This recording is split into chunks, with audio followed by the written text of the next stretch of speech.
बिपिएफनि राजनितिकनि मोनसे एजेन्डा हिसाबै जोंहा बिटिसि एरियायाव कारुसेल दानांगौ दंमोन। बेखौ दिनै काजिगावआव पर्बजराव दानाय जाबाय, मोजाङैनो दानाय जाबाय।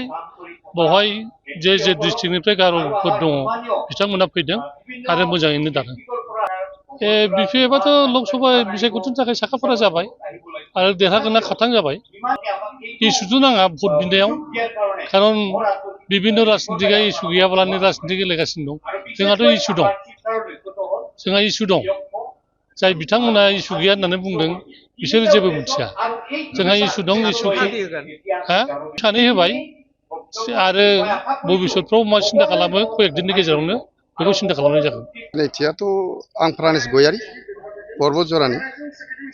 दा बिपिएफ हिसाबै बुंनो थाङोब्ला पर्बजरायाव बिपिएफखौ जोनोम होजेननाय हिसाबै आंबो गावखौ दुगानानै लानाय बायदि जायो जे बे हिसाबै प्रानेस गयारि हिसाबै बेयाव पर्बजरानि रायजो राजा बा गेदेरमा बिथांमोनाबो मिथिगौ जे पर्बजरायाव जे बिपिएफखौ जोनोम होजेननाय दाजेननाय हिसाबै आंबो सासे। दा बेखौ आंबो सासे होननानै बुंनानै लायोबा गावखौनो दुगानानै लानाय परिसय होनाय बायदि जायो आरो। खिन्थु बेखौ नङा, जेखौ नोंगौ सैथो बे हिसाबै आं बुंदों आरो रायजो राजाफ्राबो बेखौ मिथिगौ आरो।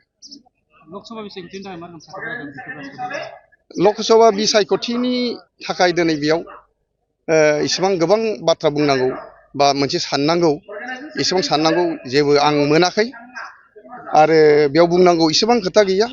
गोथों आरो थोंजोङै फंसे बाथ्रा जों बुंनो हायो बा फंसे बाथ्राजोंनो बुंजायो जे जोंनि जेनेबा लकसभा समस्ति हिसाबै एक नं क'क्राझार एसटि रिजार्भ हिसाबै जेरै बिपिएफ दोलोनिफ्राय खाम्फा सार जे खाम्फा बरगयारि बिथाङा गोरलैयैनो देरहागोना बेयाव 100% बियो रोखा। आरो नैथियाव जेरै दरं अदालगुरि जेरै जोंना दुर्गादास बर' सार बिथाङाबो देरहागोना बे रोखा। बेखौ आं बुंनाय खोथा नङा, गासै बिटिसिनि बा हरैहाय फारसे थानाय आउट अफ बिटिसिआव थानाय रायजो राजाफ्रानो बेखौ रोखा फोरमान होगोन आरो सम फैयोबा बे रोखा जागोन। इलेक्सन हिसाबै राजनिति गेलेनाया बयहाबो अधिकार दं।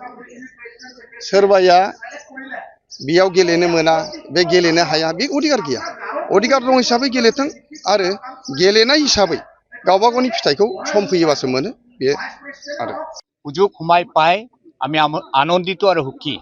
বিভিন্ন ঠাইত গাৰোবিলাক পৰি থকা আমাৰ কোকৰাঝাৰ, চিৰাং, বাক্সা, ওদালগুৰি ইয়াৰ লগতে বিভিন্ন ঠাইত আছে যে গাৰোবিলাকে যাতে আমি বিটিচিৰ লগত একগোট হৈ এই বিটিচি এলেকাত বসবাস কৰি থকা সকলে যাতে উন্নতি হ'ব পাৰে তাৰে আশা ৰাখি আমি আগতো বিপিএফক জয় কৰি হয় 17 বছৰ ৰাজ কৰিছে আৰু বহুত ৰাস্তা ঘাট আমাৰ কুয়া পানীবিলাক আমি পাইছো।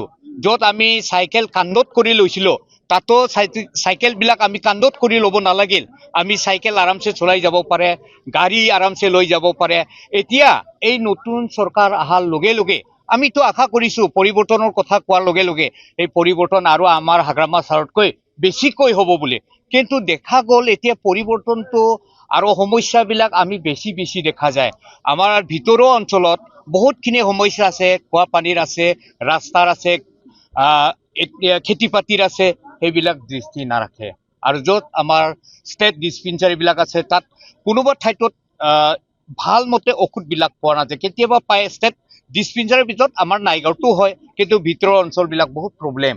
তো যি নহওক আমি আগন্তুক আমাৰ বিপিএফ ৰাজনীতি দল আমাৰ চিফ মহাশয়ে যিটো আমাক নিৰ্দেশ দিছে এই নিৰ্দেশ মনে আমি গাৰো চেল বনাই এতিয়া আজি আমি গাৰো চেলটো গঠন কৰিছোঁ।